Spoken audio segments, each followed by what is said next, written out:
Hello दोस्तों, आप सभी का स्वागत है द लॉजिकल लर्निंग में। आज इस लेक्चर में हम के नियरेस्ट नेबर एल्गोरिथम को सीखेंगे। इसका बेसिक कॉन्सेप्ट और इसके पीछे की जो मैथमेटिक्स है उसको समझने की कोशिश करेंगे। तो इससे पहले कि मैं लेक्चर स्टार्ट करूं, आप सभी से एक निवेदन, यदि अभी तक आपने मेरे इस चैनल को सब्सक्राइब नहीं किया तो प्लीज सब्सक्राइब करें, लाइक करें, कमेंट भी करें और शेयर भी करें। तो आइए लेक्चर को स्टार्ट करते हैं। तो दोस्तों, के एन एन, के नियरेस्ट नेबर, इसका ये नाम है।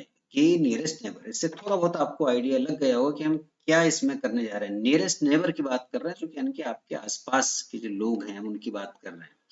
तो इसको आप, इससे पहले कि मैं आपको इसको थोड़ा मैथमेटिकल डिटेल में जाऊं, मैं सिंपल से अगर आपको समझाऊं, यदि हम मान लीजिए हम कई बार कहते हैं किसी व्यक्ति के बारे में हमें जानना हो, तो हम ये कहते हैं कि उसके सबसे खास जो नजदीक के उसके जो दोस्त हैं उनको देखिए। जैसा उनका बिहेव होगा या उनके बारे में जो आप राय, तो वही राय दोस्तों उसके जिसके बारे में आप जानना चाह रहे हैं, वो व्यक्ति भी कहीं ना कहीं कुछ उसी तरीके का होगा। क्योंकि दोस्ती जब भी होती है तो आपके जो सिमिलर लोग हैं उन्हीं के साथ आपकी दोस्ती होती है। तो नियरेस्ट नेबर का मतलब ये है कि हम जो खास के दोस्त हैं उनके आधार पे क्लासिफाई करने जा रहे हैं। मान लीजिए आपके पास ये एक डेटा सेट दिया हुआ है, ये आपकी सपोज एक्स एक्सिस है और ये आपकी सपोज वाई एक्सिस है, और ये सारे आपके डेटा पॉइंट दिए हुए हैं। मान लीजिए हमारे पास यहाँ पे जो डेटा है इसमें दो क्लासेस दी हुई हैं। यहाँ पर मैंने दो अलग अलग डिफरेंट कलर यहाँ पे क्लासेस के लिए लिए हुए हैं। मान लीजिए क्लास 1 और एक क्लास 2। ये आपके पास डेटा है, ट्रेनिंग डेटा जिसे हम कहते हैं, कि जो हमारे पास डेटा अवेलेबल है, जो हमारे पास लेवल सब में दिए हुए हैं कि ये क्लास 1 के हैं और ये क्लास 2 के हैं। अब मान लीजिए कोई एक नया एलिमेंट यहाँ पर हमारे पास आता है, इसको मुझे क्लासिफाई करना है। तो जैसा कि मैंने आपसे कहा कि मुझे इसको अगर जानना है, इसको मुझे अगर क्लासिफाई करना है, तो मैं क्या करूंगा, इसके करीब के दोस्तों को मैं इसको देखूंगा। अभी करीब के दोस्त ये तो मैं लैंग्वेज के फॉर्म में कह रहा हूँ कि करीब के दोस्त करें, मैथमेटिकली हम इसे कैसे निकालेंगे। तो हम इस पॉइंट से जो इसके आसपास के पॉइंट्स हैं उनकी डिस्टेंस को हम देखें, कौन से कितने करीब के दोस्त हैं। अभी जो के जो रूल हमने लिखा है, ये के ही यहाँ पर इम्पोर्टेंट। के मतलब हम कितने दोस्तों को लेना चाह रहे हैं, कितने आसपास के हम पॉइंट्स को इसके लेना चाह रहे हैं। ये यहाँ पर जो के है ये हमारी चॉइस है। और ध्यान दीजिए, के को हम जनरली हमेशा ऑड नंबर में लेते हैं। ऑड नंबर में इसलिए लेते हैं क्योंकि इन के दोस्तों के आधार पर हमें इसको डिफाइन करना है, इसकी क्लास असाइन करनी है। तो क्योंकि के आधार पर यानी कि हम क्या कर रहे हैं, वोटिंग कर रहे हैं कि इस के में से मेजोरिटी किसके पास है। तो जब मेजोरिटी की बात करते हैं तो हम कभी नहीं चाहेंगे कि हाफ इधर हो जाए और हाफ इधर हो जाए। तो जब भी अगर के अगर आपके पास ऑड होगा तो आप एक डिसीजन को ले पाएंगे। तो इसलिए हम के को यहाँ पर कोशिश करते हैं कि यहाँ पे हम 3, 5, 7 इस तरीके से यहाँ पर ऑड वैल्यू दें। तो ये मुझे इस पॉइंट को क्लासिफाई करना था, तो मैं क्या करूंगा, सपोज मैंने कह दिया इसके मैं तीन जो नजदीक के जो इसके आसपास के जो पॉइंट्स हैं उनको देखूंगा। तो यहाँ से अगर मैं देखूं तो मैंने एक 3 पॉइंट क्लोज बनाया। तो इस तरीके से अगर मैं एक देखूं इस रेडियस के पॉइंट में, तो ये 3 पॉइंट इसके भीतर आ गए जो इसके सबसे नजदीक के पॉइंट हैं। अब मुझे ये कैसे पता चलेगा सबके नजदीक के पॉइंट है, इसका मतलब मुझे, ये तो मैं यहाँ पर देख रहा हूँ फिगर में दिख रहा है, इसका मतलब मुझे इस पॉइंट की डिस्टेंस हर एक डेटा पॉइंट से कैलकुलेट करनी पड़ेगी। जब आपने सारी डिस्टेंसेस कैलकुलेट कर ली, उनमें से जो सबसे नियरेस्ट सबसे जो नेबर हैं वो डिस्टेंस आप अलग सॉर्ट आउट कर लीजिए, तो वो आपको ये पॉइंट मिल जाएंगे। अब आप इनकी क्लास चेक करेंगे। आपने देखा इसकी क्लास यहाँ पर थी C1, इसकी भी क्लास C1 और इसकी भी क्लास C2। तो हमने तीन बेसिकली हमने जज यहाँ पर ले लिए। तीन इसके दोस्त हैं, खास इसके दोस्त हैं, जिनके आधार पर हमें डिसाइड करना है कि इसको कौन सी क्लास दी जाएगी। अब दो दोस्त जो हैं वो C1 क्लास के हैं और एक C2 का है। तो इसका मतलब मेजोरिटी किसकी है, C1 की है। तो इस पॉइंट को भी हम कौन सी क्लास असाइन करेंगे, C1। तो ये बड़ा सिंपल सा कॉन्सेप्ट की नियरेस्ट नेबर एल्गोरिथम का है। तो जो मैंने आपको बताया, अब इसी को अगर हम एल्गोरिथम या मैथमेटिकल कैसे हम करेंगे, तो इससे पहले थोड़ा डिस्टेंस मेजर से समझते हैं कौन कौन से हैं। मैंने आपसे बोला कि डिस्टेंस हम इसमें कैलकुलेट करेंगे।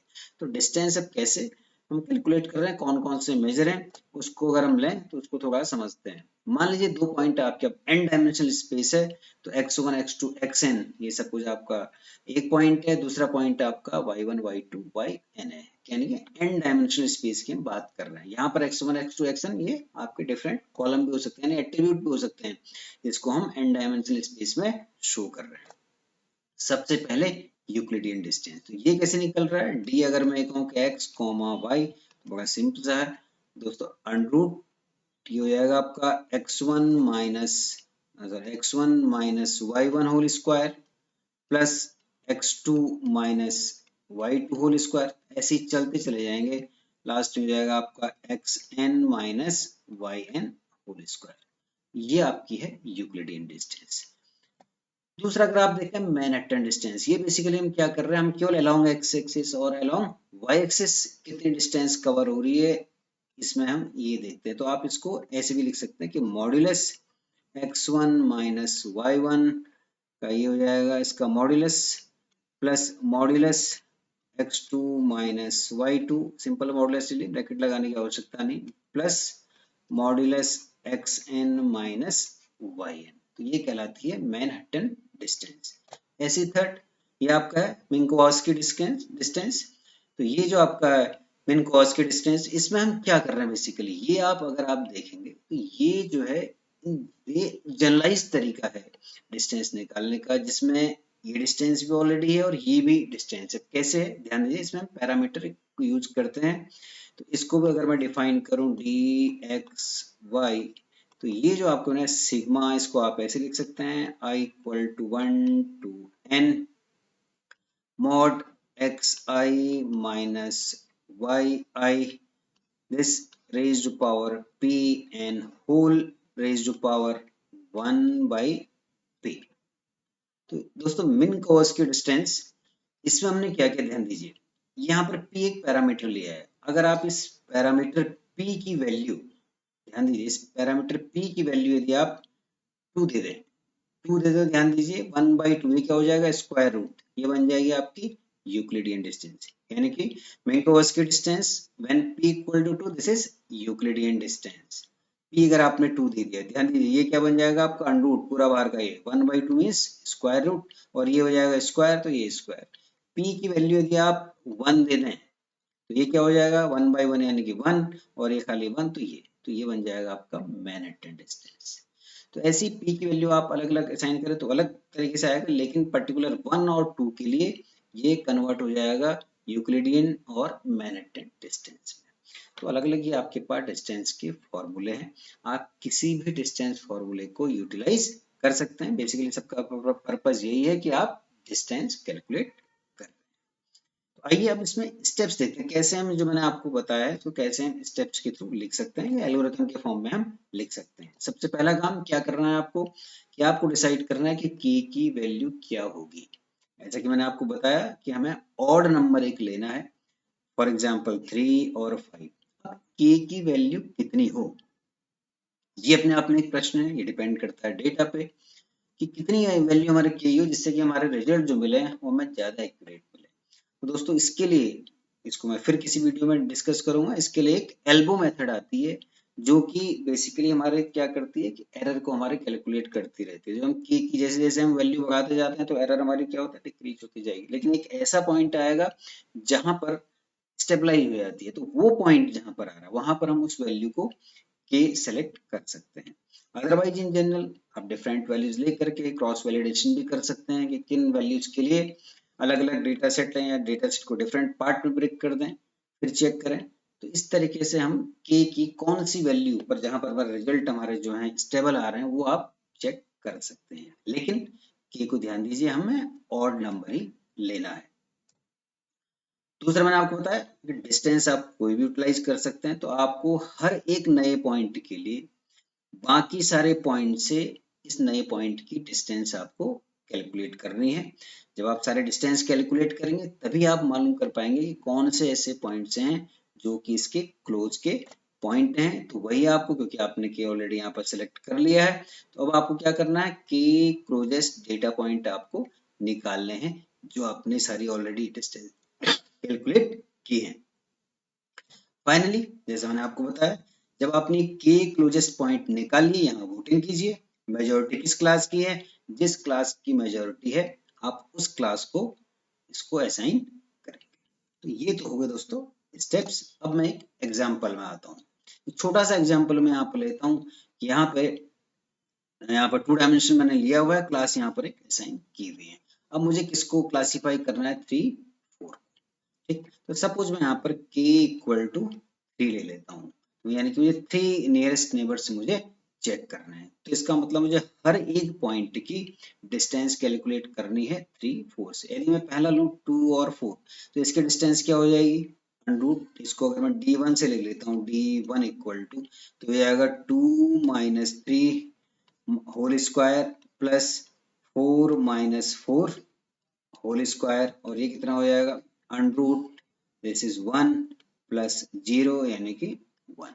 ऐसे अगर मैं d2 सेकंड पॉइंट की निकालूं 3 5, तो ये हो जाएगा 3 minus 3 whole square plus 5 minus 4 whole square, so under root 0 plus 1 this is again 1। तो इस तरीके से दोस्तों आप सारे पॉइंट्स 3 4 5 इनकी डिस्टेंस यहाँ पर कैलकुलेट कर सकते हैं। तो मैंने एक टेबल बना ली है जहाँ पर ऑलरेडी सारे डिस्टेंस कैलकुलेट कर ली है। तो पहले की डिस्टेंस 1 1 1, ये 3.16 4.24 आ रही है। तो अगर आप ध्यान दें, ये 3 पॉइंट नियरेस्ट नेबर है, जो मिनिमम 3 डिस्टेंसेस जो आ रही है वो आ रही है आपकी ये, जिन्हें मैंने कलर कर कर, यहाँ मैंने 2 कलर यूज किए हैं, क्यों किए हैं अभी आपको बताता हूँ। कि यहाँ पर देखिए जो 3 जो क्लोजेस्ट आपके पॉइंट्स हैं वो हैं आपके 1 2 एंड 3। अब आपने यहाँ से वोटिंग करनी है कि इन 3 पॉइंट्स में कौन कौन सी क्लास है और कौन सी क्लास मेजोरिटी में है। तो यहाँ पर आप देखेंगे जो मैंने येलो कलर से करके, 2 में C1 क्लास है और 1 में खाली C2 क्लास है। तो इसका सीधा सा मतलब है कि C1 क्लास जो मेजोरिटी में है, तो इसका मतलब जो हमारा पॉइंट था 3,4, इसको हमें कौन सी क्लास असाइन करनी है, C1। तो इस तरीके से आप इस एल्गोरिथम को अप्लाई करेंगे। बड़ी सिंपल सी एल्गोरिथम है, कॉन्सेप्ट इसका बड़ा सिंपल सा है, और इस तरीके से आप इसको किसी भी छोटे से एग्जाम्पल पे अप्लाई कर सकते हैं। बड़ा डेटा सेट होगा तो वैसे उसके लिए हमें प्रोग्रामिंग की आवश्यकता पड़ेगी, लेकिन आपको इसका मैथमेटिकल बेसिक क्या है ये समझना जरूरी है, जो कि मैंने आपको समझाने की कोशिश की है। उम्मीद करता हूँ कि आपको इसकी कॉन्सेप्ट और इसका मैथमेटिकल बेस पूरा समझ में आ गया।